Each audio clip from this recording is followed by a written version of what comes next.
गुरुमुखो, जब तक जीव की सुरती को नाम का रस नहीं आता, तब तक विषय रस की जड़ दिल से नहीं उखड़ती। गुरुवाणी में वर्णन आया है, इह रस छाड़े उहु रसु आवा, उहु रसु पिया इह रसु नहीं भावा। कि जिसने दुनिया के झूठे रसों का त्याग किया, उसने प्रभु के नाम का रस अर्थात आत्मिक आनंद को प्राप्त किया। और जिसने नाम के रस का स्वाद चख लिया, उसे फिर माया के रस का स्वाद बिल्कुल नहीं भाता। जब जीव की सुरती नाम का अमृत पीकर तृप्त हो जाती है, तब भोगों के रहते हुए भी उसके दिल में उपराजमकता व उदासी बनी रहती है। संत दयाबाई जी कथन करती हैं कि महामोह की नींद में सोवत सब संसार, दया जगी गुरु दयासु ज्ञान भान उजियार। कि सारा संसार मोह की नींद में सो रहा है, सदगुरु की दया से ही ज्ञान की भोर होती है। गुरुमुखो, एक प्यारा सा दृष्टांत है जो सभी ध्यान पूर्वक सुने। एक बार 4 व्यक्तियों ने भांग पीकर रात को एक नाव में चढ़कर मिर्जापुर से बनारस जाने का कार्यक्रम बनाया। चारों ने आपस में मिलकर यह परामर्श किया कि बारी बारी से हर कोई 2-2 घंटे चंपू चलाए, ताकि सबको नींद का अवसर मिल जाए और सफर भी तय हो जाए। रात्रि के 9 बजे से सुबह 5 बजे तक 8 घंटे चंपू चलाना था। चारों ने अपनी अपनी बारी से पूरी रात 2-2 घंटे चंपू चलाया और इस प्रकार सुबह के 5 बज गए। भोर का उजाला होने लगा तो शहर दिखाई देने लगा। वे खुशी से चिल्लाकर कहने लगे कि बनारस शहर आ गया। नदी के किनारे एक आदमी सैर कर रहा था। उसने जब सुना कि बनारस शहर आ गया है, तो वह पीछे पलटकर उनके पास गया और कहने लगा कि यह तो मिर्जापुर है। फिर क्या था, उनका नशा काफुर हो गया, दूर हो गया। वे कहने लगे कि सारी रात हमने बारी बारी से 8 घंटे चंपू चलाया, फिर भी हम मिर्जापुर में कैसे हैं, बनारस क्यों नहीं पहुंचे। उस आदमी ने कहा कि चंपू 8 घंटे चलाओ या 8 दिन, जब तक नाव की रस्सी नहीं खोलोगे तब तक नाव 1 इंच भी नहीं हिलेगी। तब जाकर उन्हें अपनी भूल का एहसास हुआ। जैसे भांग के नशे में उनके द्वारा रात भर का किया परिश्रम व्यर्थ हो गया, ऐसे ही माया के नशे में चूर हो जीव बार बार धोखा खाता है। जब तक सुरती माया से बंधी है, तब तक वह नाम से नहीं जुड़ सकती और न ही सुख रूप हो सकती है। वर्णन करते हैं कि सतगुरु मिलिए सदा मुक्तु है, जिनी बिचू मोह चुकाया। यदि जीव को ऐसे सद्गुरु मिल जाएं, जिन्होंने अपने अंदर से सांसारिक ममता का त्याग कर दिया है और जो माया मोह से कोसों दूर है, तो वह मुक्त हो जाता है। सद्गुरु की शरण ग्रहण करके उनके चरणों से मोह जोड़ने से झूठे सांसारिक मोह की जंजीरें टूट जाती हैं। जीव को भक्ति धन की प्राप्ति हो जाती है। सद्गुरु को भक्ति ही वास्तविक भक्ति है, जो करोड़ों में से कोई विरला ही करता है। बाकी अपने मन की भक्ति को सारा संसार ही कर रहा है। बाकी अपने मन की भक्ति तो सारा संसार ही कर रहा है। मन के कहे अनुसार चलने में भला कौन सी भलाई है?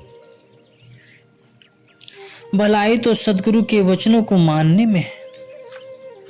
कथन करते हैं कि मन मुरीद संसार है, गुरु मुरीद कोई साथ, जो माने गुरु वचन को ताका मत अगाध। कबीर साहिब जी कहते हैं कि सदगुरु के वचन अनुसार जीवन बिताने में ही जीवात्मा का कल्याण है और इसी में ही बुद्धिमानी है।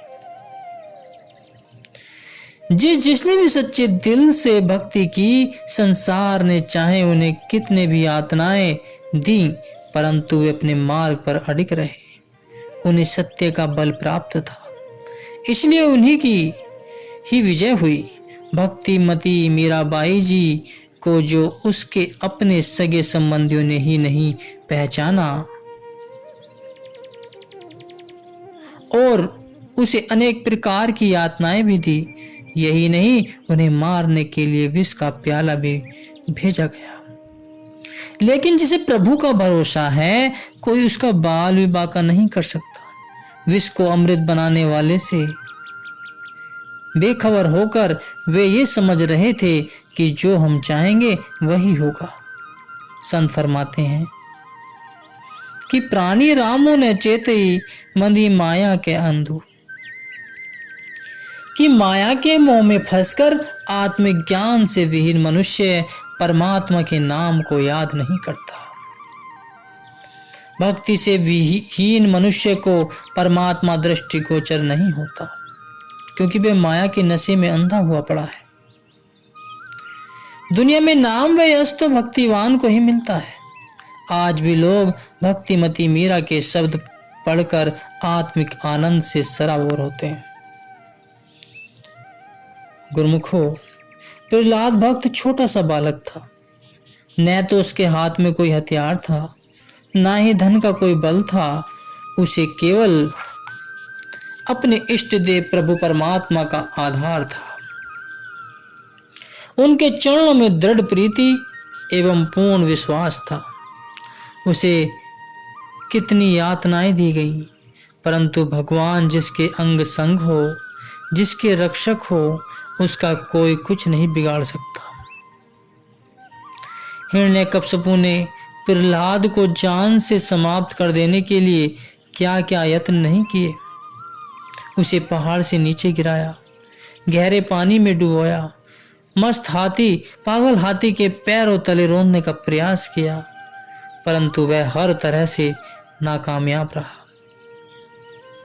फिर उसने अपनी बहन होलिका की गोद में उसे अग्नि की लपटों में जलकर भस्म हो जाने के लिए बिठा दिया। लेकिन यहां भी कुदरत का करिश्मा देखो। होलिका तो जलकर राख हो गई, लेकिन प्रहलाद का बाल भी बांका न हुआ। सब तरफ से मायूस होकर जब उसने प्रहलाद को गर्म खंबे से बांधना चाहा, तो प्रभु ने वहां स्वयं प्रकट होकर हिरण्यकश्यपु का संहार कर दिया। भक्त शिरोमणि हनुमान जी ने जब रावण की लंका में आग लगाई, तो सारी लंका भस्मीभूत हो गई, लेकिन एक विभीषण के घर को आज तक नहीं आई।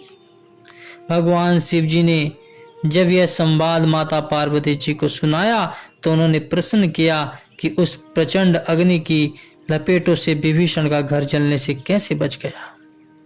तो भगवान शिव जी निज मुख से वर्णन करते हैं कि ताकर दूत अनल जेहि सिरजा, जरा न सोते ही कारण गिरजा। जिस भगवान का वह भक्त था, आग भी उसी भगवान की बनाई हुई है, इसलिए आग ने उस भक्त के घर को अपनी चपेट में नहीं लिया। भक्त विभीषण एक तरफ था और सारी लंका एक तरफ। फिर भी अंत में विजय विभीषण के प्रेम व भक्ति की ही हुई। भगवान ने उसे लंका का महाराज बना दिया। अधिकतर लोगों का झुकाव प्राय जगत की ओर ही होता है। अर्थात वह झूठ का साथ देते हैं और उनकी प्रत्येक कार्यवाही भक्तों के विरुद्ध होती है। वे हर प्रकार से भक्तों को कष्ट पहुंचाने की ही सोचते हैं। सुकरात जी को विष का प्याला पीने के लिए विवश किया गया। शम्स तपरेज जी की खाल ही खिंचा दी गई। श्री गुरु अर्जुन देव जी और श्री गुरु तेज बहादुर जी को शहीद कर दिया गया।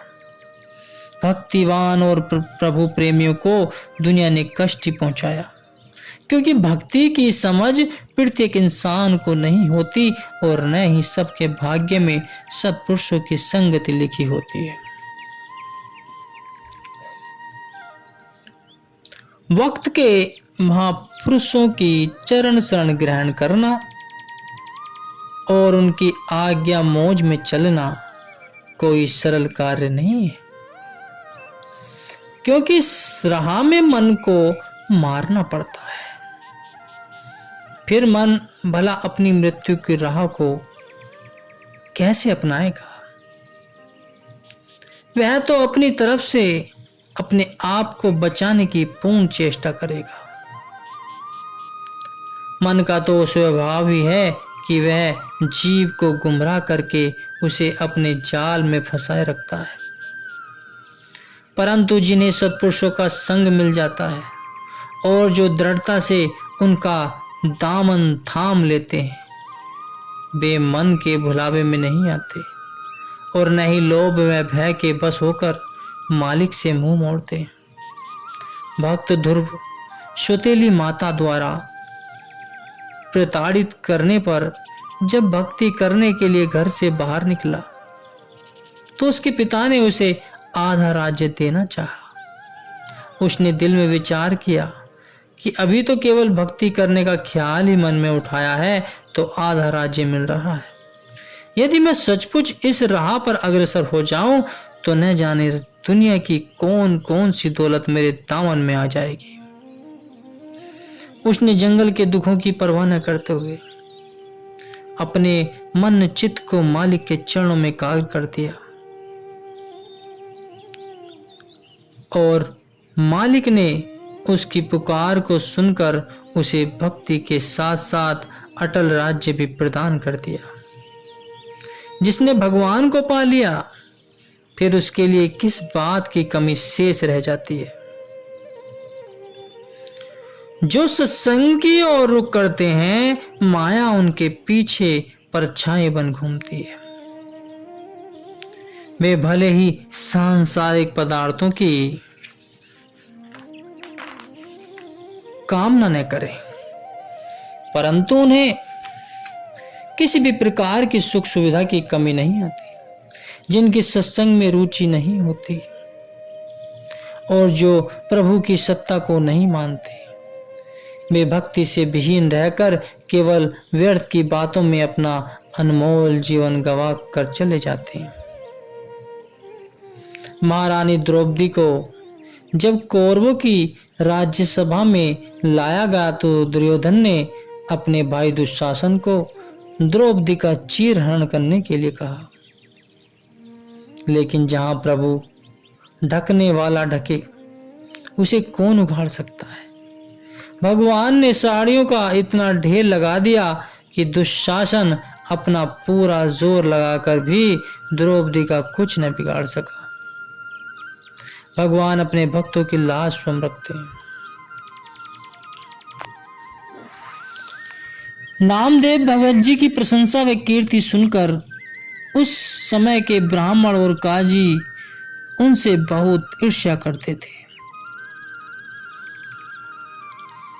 एक दिन वे सब मिलकर बादशाह के पास गए और उसके कान भरते हुए कहने लगे कि नामदेव सिद्धियां दिखलाकर सबको भ्रम में डाल रहा है, उसे अवश्य ही कड़े से कड़ा दंड देना चाहिए।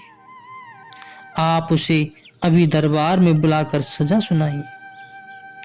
संयोग से उसी दिन बादशाह की गाय मर गई।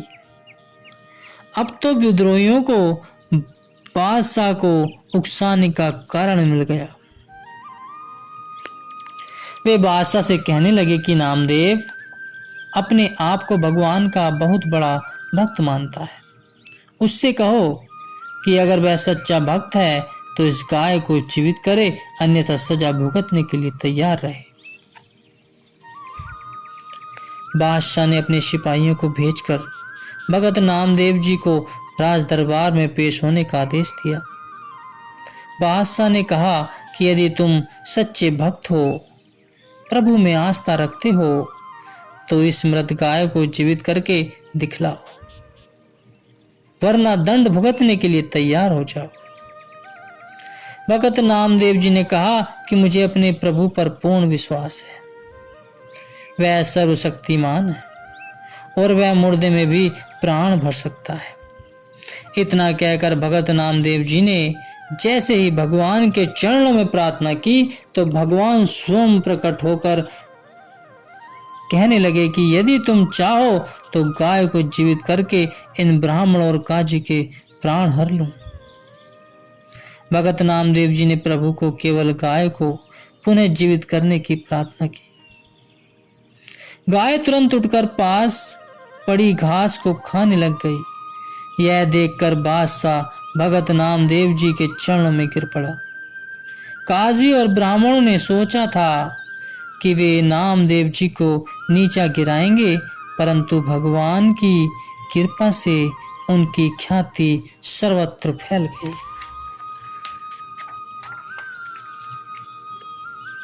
इतिहास में ऐसे अनेक प्रमाण पढ़ने में सुनने को मिलते हैं गुरुमुख, जिससे यह पता चलता है कि भगवान ने अपने भक्तों को आखिर अपने तन पर कितने ही कष्ट सहे और कितने ही कुर्बानियां दी। श्री गुरु नानक देव जी ने गृहस्थी होकर भी जन जन को नाम का सच्चा संदेश देने के लिए घर बार त्याग दिया। भक्तों को रूहानियत का लाभ पहुंचाने के लिए उन्होंने कितनी बड़ी बड़ी कुर्बानियां दी। समय समय अनुसार महापुरुष अपने भक्तों के कल्याण हित अवतार धारण करके इस जगत में प्रकट होते रहते हैं।